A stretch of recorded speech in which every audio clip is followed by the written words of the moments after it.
Welcome to the Sales Influence Podcast, where we talk about finding the why in how people buy.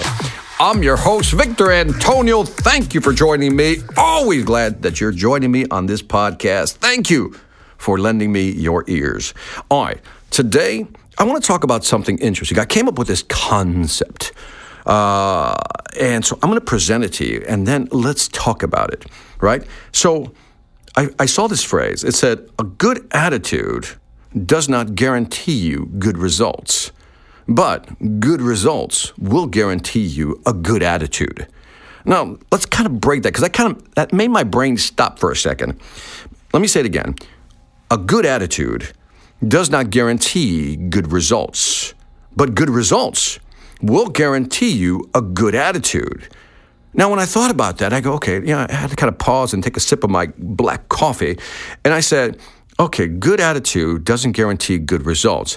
And I agree with that. I mean, it's a stunner, but I agree with that. How many of you know somebody who they have a great attitude, but they don't take any action? They don't do anything, right? They go on social media and they post all these wonderful quotes, but you know, because you know them, that they're not getting the results they wanted. They got a good attitude, but they're not getting the results they wanted. They got a good attitude as far as you know, but they're not getting the results they wanted. Now, then take the second part of that, which says, but if you have good results, you're guaranteed a good attitude. And now we all agree that's too obvious, right? That's a layup right there. If I get the results I wanted, I'm going to feel good. Why do I feel good? Because it validates me. It validates my way of doing things, my way of thinking. In other words, what I did actually worked. And when we get validation from the world, from the external world, we try something, we execute, it works, that makes us feel good.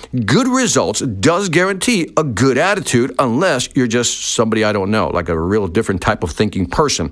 But the majority of people, I would say 99.9%, if they have good results with something, they're going to feel real good about themselves. And that got me to thinking. It got me to think about this wheel. And I created this little wheel. And the wheel, if you can visualize it with me, it has 3 points. The first one is attitude. Now, attitude then leads to activity. And activity is just things you do, right? And then the activities lead to achievement. So it starts with attitude. Once you have the right attitude, you'll achieve, and then you'll do the right activities. And if you do the right activities, you'll achieve your results. So that's an interesting way of looking at it, right? Attitude leads to activity, leads to achievement. Feeling good, again, and the whole circle continues. The cycle continues, right? And then what was interesting, based on a statement I just told you a little while ago about how good attitude doesn't guarantee you good results, as I looked at that wheel, again, visualize the wheel, attitude, activity, achievement, going in a clockwise direction, going clockwise. But I realized you cannot go counterclockwise. You can't get from attitude going counterclockwise to achievement. You can't get there. You have to go through activity to get to achievement. And it's basically what the comment said, that good results don't guarantee, or good attitudes don't guarantee good results. Now, this may seem intuitively obvious, but it's worth thinking about. That if your attitude will drive your activity will drive your achievement. But it doesn't work the other way around. You can't go from attitude to achievement, because attitude doesn't drive achievement. Attitude has to drive activity first to drive achievement. Now, why does this matter? Because usually the gap is right in the middle, that you have the right attitude, you're hoping to get to achievement, but the only way to get to achievement is that you have to do the work. You have to go through the activity. There is no shortcut. There is no free lunch to get to achievement. To go from attitude to achievement, you have to go through activity. And where most people fall short is activity. Now, again, everything I've just told you shouldn't shock you. I'm just laying it out in a different way. But now let's zoom in a little bit and ask ourselves, why is it that people with a good attitude don't do the activity? Why is it that people with a good attitude, I want to do this, I want to make this happen, don't achieve the activity? For example, I want to be successful in business. I know that I have to do a lot of cold calls if I want to generate sales, but they don't do it, which means they'll never get to achievement. because they have to go through activity first. Again, in one of my podcasts, I talk about how people don't read. Why don't people read? Again, they want to read. They go, I have a good attitude. I want to read. I want to learn more. But they don't do the activity, which is the reading. You with me so far? So again, to get from attitude to achievement, you have to go through activity. No shortcut. So why don't people do it? And then I was listening to this gentleman. As a professor, you've probably heard of him. It's Jordan Peterson. Wrote a book called The 12 Rules of Life, something like that. I have not read the book. But he was doing this interview. And in the interview, he was just talking about where people get stuck. And he says, well, look, anybody can achieve success. By their own definition, anybody can achieve success. And again, he has that phrase, by their own definition, because we all have our definition of what success is. But then he pushed further, and this is the part I like. He says, for example, everybody, because the interview was like, well, not everybody has the opportunity or nobody, has the resource. And he's like, no, that's an excuse. Everybody can achieve success as they perceive it. He says, all you have to do is lower the goals or lower the bar. And the interviewer was like, what? What do you mean lower the bar? What do you mean lower your expectations? And he explained it this way. Bear with me. This is going somewhere. He said, what you have to do is look at the activity that you have to do.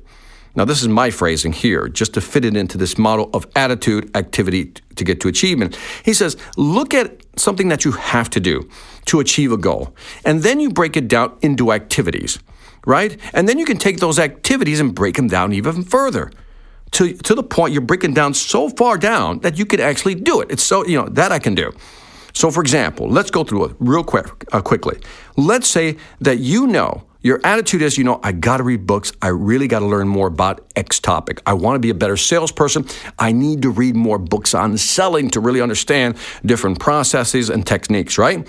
And so now the person says, yeah, but every time I start a book, I never finish it, right? So they stop reading it, which means they'll never get to achievement because they don't do the activity, which is reading. So based on Peterson's approach, we'll just call that the Peterson principle here, is that you break it down. And that is, okay, so you're afraid of reading a book. Well, that's the activity you want to do. You want to read a book. But now let's take that activity and break it down into sub-goals or smaller steps. How many pages are you willing to read a day that you believe you can commit to? And let's say that I recommend 15 pages a day. And then you're listening to this, he goes, Victor, I can't do 15. Well, don't do 15. Do 10. How about 10? Can you do 10? Can you do 10? Can you do 10? You say, nah, I don't know if I can do 10. Can you do 7? Can you do 7? Can you do 7? Can you do 5? Can you do 5? I sound like one of those guys that's trying to, auction off something, 55, 55, 55, 55. So no, can you do 7? Can you do 7? Can we get 5? Can I get a 5? Can I get a 5? Can I get a 4? Can I get a 4? Can I get a 3? Whatever. Then you get down to a 1. Can I get at least 1 page a day from you? And you go, you know what? I can do 1 page, Victor. Victor, I can read 1 page a day. That's a no-brainer. And so all of a sudden what now happens is the attitude is I want to learn more about selling. The activity is I want to read, and in this case, I've decided to lower my goal to read a page a day. See, a page a day is momentum. I don't care if it's small momentum, it's momentum. And that once I read that page and I learn something, I've achieved my goal. In other words, in this case, I learned something by reading something on that page. Now, what do you think is naturally going to happen over time? Once you're down to 1 page a day, you're going to go, you know what? I think I can push the needle a little bit on this thing and go to 2 pages a day. So now, all of a sudden, right attitude, because you're getting the right results. You're reading 1 page a day and you realize, this 1 page a day, when you look at it from a cumulative standpoint, over time, you're like, I'm gaining a lot of knowledge just reading 1 page a day. I'm feeling good. Remember, the achievement drives good attitude, right? When you achieve something, I'm learning a lot, it drives a good attitude. Now you have a good attitude about reading. You know what? Let's push the needle here. Let's go to 2 pages a day. And now I read 2 pages a day. You get the idea. Then I start learning more. And that begins to feed the cycle. Let's look at selling. Hate cold calling. I don't want to cold call. I want to be successful in sale. That's my attitude. I want to be successful in sale. I know I can be good at selling. What's the activity? Cold calling. Same thing. How many calls are you willing to do a day? Can you do 100 calls a day? No way, Victor. I can't do 100 calls. How about 50, 40, 30, 30, too much, Victor, still too much. How about 10? Can you do 10 calls a day? No, Victor. How about 5? We can do 5. Come on. How about 8? Let's go to 8. Let me push you up to 8. 8 is 1 call an hour. 1 call an hour. Can you do 1 call an hour? You go, you know what, Victor? I think I can do 1 call an hour. Now, again, we're lowering the bar so you can easily step over it and build that confidence, that attitude. So ask yourself today, what is it that you're not doing? What activity are you not doing and in selling? And what I want you to do is break it down to the point that you go, you know what, that I'll do per day. That I can do per day, because you've broken it down so far. And believe me, when you start doing these things, because you've broken the goal down so far, lowered the bar so low, and you start stepping over it easily, you yourself will want to raise your own bar. You yourself will want to motivate yourself to do more, and especially if you start getting the results, and man, your attitude will change and you will want to do more. And that is it for this Sales Influence podcast. Don't forget to leave me some feedback on iTunes, Stitcher, or YouTube. Let me know what you think. If you say, Victor, I don't have time to leave feedback, I said, all right, if you can't do one feedback a week, can you do one feedback every 2 weeks? How about that? See how it works? Anyway, also check out the Sales Velocity Academy. Every month we're adding a new course on how to become better at selling. So you want to check it out. SalesVelocityAcademy.com. If you're serious about going faster and selling more, check it out. Lastly, I want to thank you for listening. This is Victor Antonio, always reminding you, let's wait for the drop. Here it comes. Oh, the dopamine is kicking in. Yeah. Ooh, selling ain't hard when you know how. Take care.